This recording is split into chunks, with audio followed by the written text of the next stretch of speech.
Hello friend, जैसे कि हम लोग क्लास 10 के एनसीईआरटी गणित विषय के अंतर्गत प्रश्नों 4.1 पढ़ा रहे हैं। तो आज की इस वीडियो में हम प्रश्नों 4.1 का प्रश्न संख्या 2 देखने वाले हैं। तो जितने भी 2 नंबर में सवाल दिए गए हैं, तो 2 नंबर का सवाल कहता है कि निम्न स्थितियों को द्विघात समीकरण के रूप में निरूपित कीजिए। तो केवल हमको इस जो हमारा लैंग्वेज वाला सवाल दिया है, इसको केवल द्विघात समीकरण के रूप में निरूपित करना है, उसका मान नहीं निकालना, केवल इतना ही करना है। तो आइए हम अपना 2 नंबर का तीसरा सवाल देखते हैं, बिल्कुल बेसिक तरीके से। तो सवाल कह रहा है कि रोहन की माँ उससे 26 वर्ष बड़ी है, उनकी आयु वर्षों में का गुणनफल अब से 3 वर्ष पश्चात 360 हो जाएगा।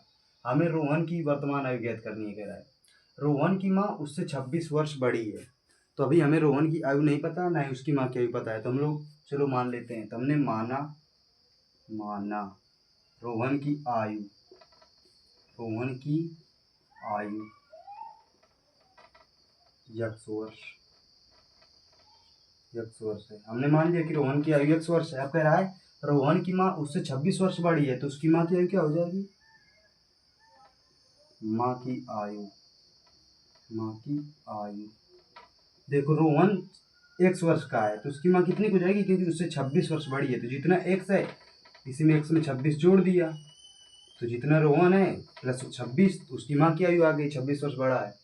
फिर कह रहा है कि उनकी आयु वर्षों में का गुणनफल अब से 3 वर्ष पश्चात, 3 वर्ष पश्चात मतलब बाद कह रहा है, अब से 3 वर्ष बाद।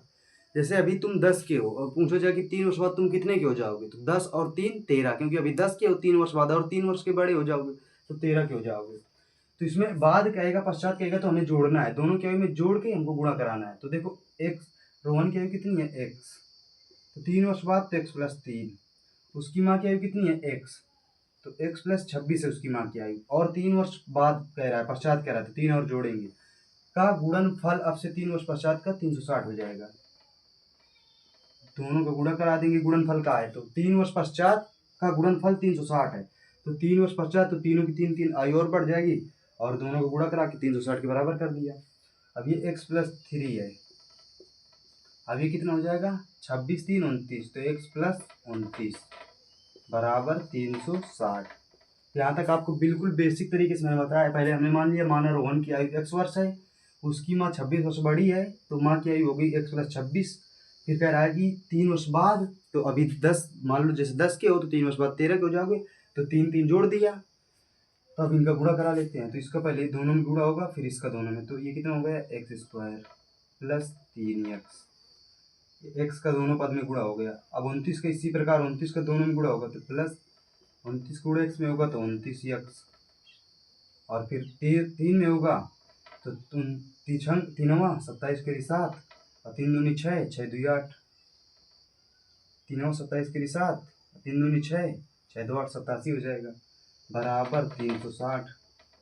अब देखो ये एक्स स्क्वायर इसी प्रकार से रहेगा, ये देखो प्लस का 3x प्लस का 29x, तो 29 3 32x प्लस का 32x।